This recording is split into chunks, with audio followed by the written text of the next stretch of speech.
I'm talking about Peace Pilgrim, who is a guest with me right now in this broadcast, which is delayed, made this past Thursday. I do not know any other name for this woman other than Peace Pilgrim. In discussing a few things with her prior to this recorded conversation, I have learned this. She considers her background to be entirely unimportant when considered in the light of what she is trying to accomplish today. So, we're not going to get much background. I can give you an observation of her as I see her as she sits here beside me. Peace Pilgrim is an attractive woman. I will not attempt to give her age any more than I would attempt to give anyone's age. She is not a young woman, however. Her face does have the appearance of serenity and purpose. Her walk, her carriage, her physical attitude reminds me as much of an Indian on the trail as anything I can think of at the moment. Peace Pilgrim's address is Cologne, New Jersey. I would think that her home actually is the world. She is not at all interested in state boundaries, although she has informed me that she is a United States citizen. And she has a mission in life. She's a great walker. And I think you will agree that she also is a great talker. So, Miss or Mrs. Peace Pilgrim, and there again, the Miss or Mrs. I understand is entirely unimportant. What is your walk taking you to? I hope my walk is taking me toward world peace, because I am walking a pilgrimage as a prayer for world peace and as a chance to talk with a lot of people and perhaps inspire them to do something for peace in their own way. Excuse me, by peace, just what do you mean? Much more than the temporary absence of war. I mean the absence of the causes of war, which are so much still with us in the world today. Now, my journey is undertaken on faith as well as on foot. I'm penniless. I own only the clothes I wear. I do not belong to any organization, so I have no kind of organizational backing. My vow says I shall remain a wanderer until mankind has learned the way of peace, walking until I am given shelter, and fasting until I am given food. And during the more than 18,500 miles that I have counted, I have been supplied without ever asking for anything. Everything which you have received on this trek of 18,500 miles in the search of peace has been provided for you? Without asking, I would consider it very unloving to ask. I might put someone in a position of having to say no, and I would consider it very unnecessary to ask. So, when friends, you are following your calling, it is given. I might add another quality to Peace Pilgrim, that of being considerate. It's a very fine and sometimes an unusual quality in a human being. Where did you begin your trek, Peace?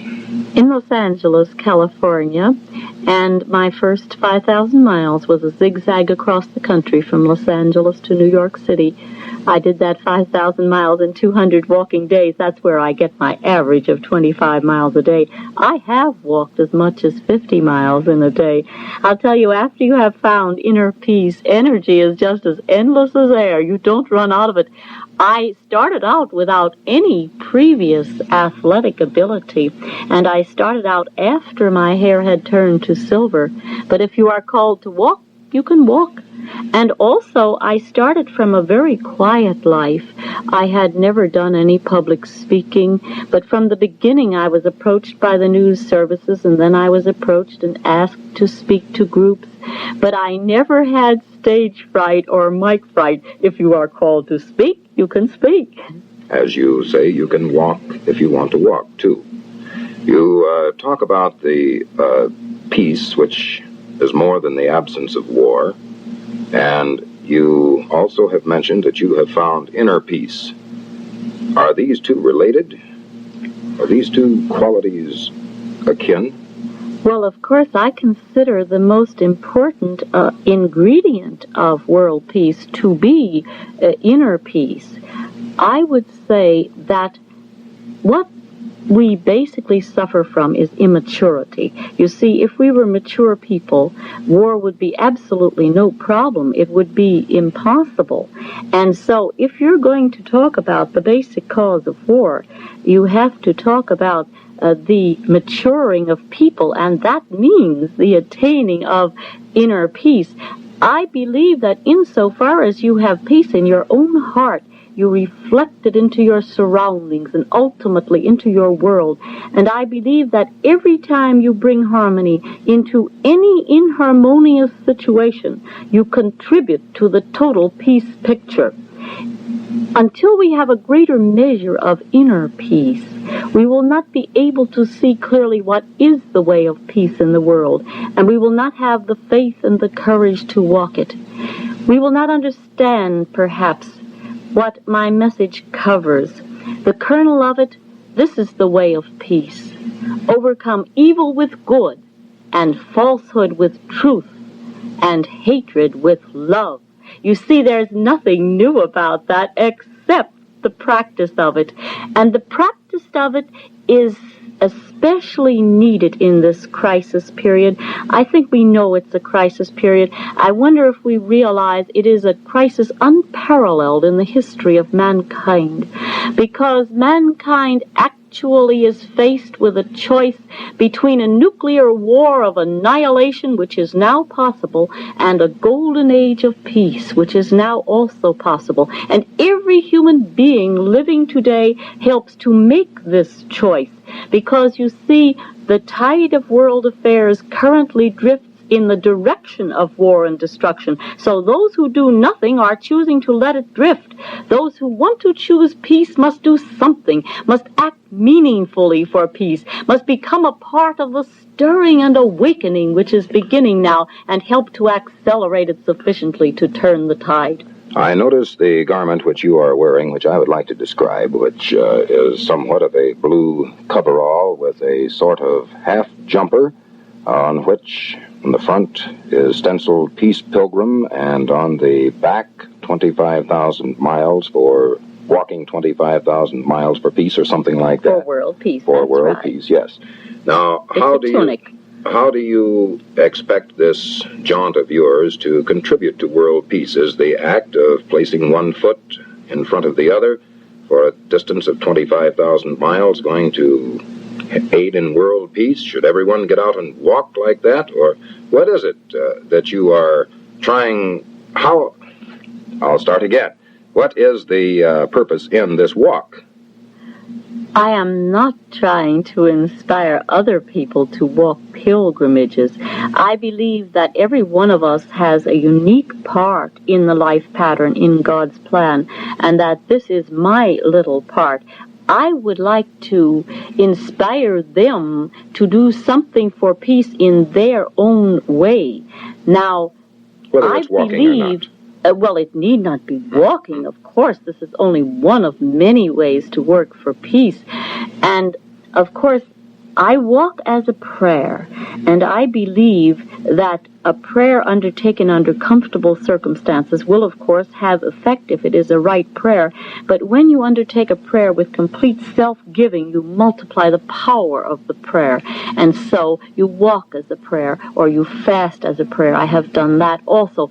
Now, the other thing that I can really see, because it is much more concrete, is the fact that because I have talked to people, many of them have been inspired to do something in their own way. I can tell by the letters that I receive now, many of them saying something like, since talking with you, I have realized that I should be doing something about peace also. Do any ever write to you saying, what can I do?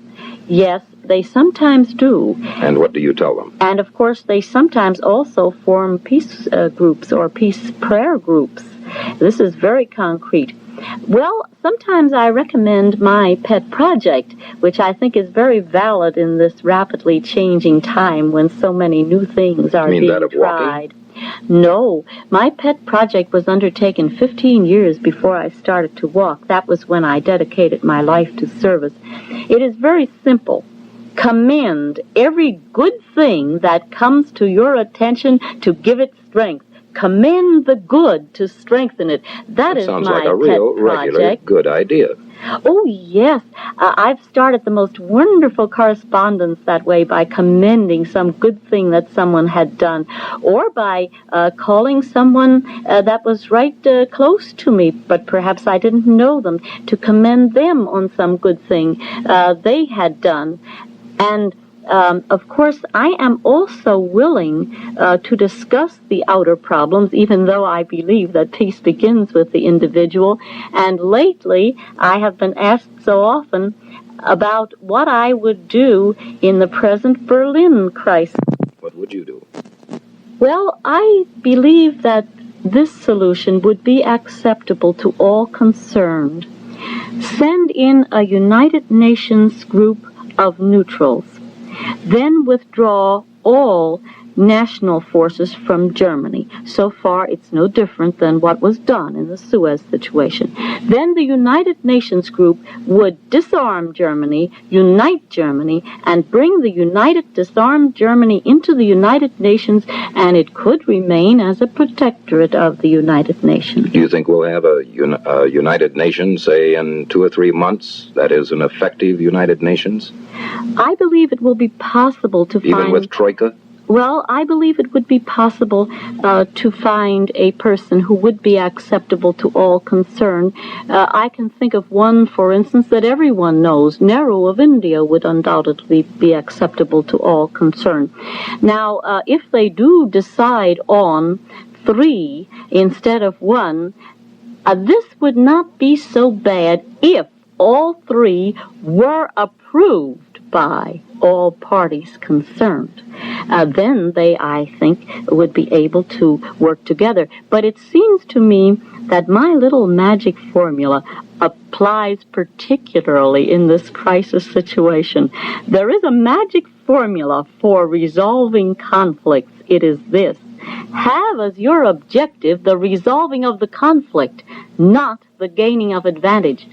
There is a magic formula for avoiding conflicts. It is this: be concerned that you do not offend, not that you are not offended. That formula works between men or between nations. It would even work in the present world crisis. Let's try it. Well, I don't think anyone can argue counter to those 2 points which you have brought up. The first one in commending all that you think is good, and the one which you have just mentioned. I think we appreciate what you are trying to do and why you are doing it. Now, some of the details. It's probably a very common, but in 18,500 miles of walking, you burn up some shoe leather. That's an abrasive kind of a process. How many shoes have you used? I wear thick-soled children's shoes. Walk about 1,500 miles a pair for me, and I'm on my 24th pair. So you see, if you counted the mileage by the shoes, it would be a lot more than I actually claim. And you are still walking for pleasure, as well as for the mission. Whatever you are called to do, you do easily and joyously. The miles have never seemed long. Seems to me that this mission which you have undertaken is akin to the fasting of Gandhi, who also undertook that method of expression in the interest of peace. You have mentioned that you too fasted. What was your fast concerned with in the way of accomplishment? Well, I fasted long ago. I fasted 45 days. It was in 1954, and my prayer was for a beginning toward world disarmament. I remember I broke my fast when Eisenhower and Churchill met for the first time to discuss it, because then I felt to that discuss my the prayer matter of world disarmament. Of world disarmament, that's right, because then I felt that my prayer had been granted. And of course, since then, Eisenhower had a man with cabinet status to deal with disarmament, and there is now a man with sub-cabinet status. This is somewhat akin to the Peace Department, which I have been praying for. The establishment of a peace department in our government to do extensive research on peaceful ways of resolving conflicts. And then also, I am interested in the establishment of a world language to be taught as a second language in all schools in the world. And there is a commission in the United Nations on this now. And then you can imagine how happy I am about the Peace Corps, because I have been talking for a long time about an unarmed Peace Corps to go into any situation where trouble is beginning to remedy the cause of the trouble before strife develops. And I'm glad we're setting an example in that direction. Well, I'm sorry to say that our time is gone. It's been a very refreshing visit for me. I thank you for stopping by and talking with us and wish you well. I mean, I wish you well on your venture, because world peace is certainly something that each of us is devoutly interested in. The best of luck to you. I understand that by the time this broadcast is heard, you will have walked to Madison and beyond. I hope that someday you will find your mission is accomplished. Thank you very much, Peace Pilgrim. You've been listening to Peace Pilgrim. This is Vern Williams, who has been talking with her for the past few minutes as she appeared in Janesville this past Thursday.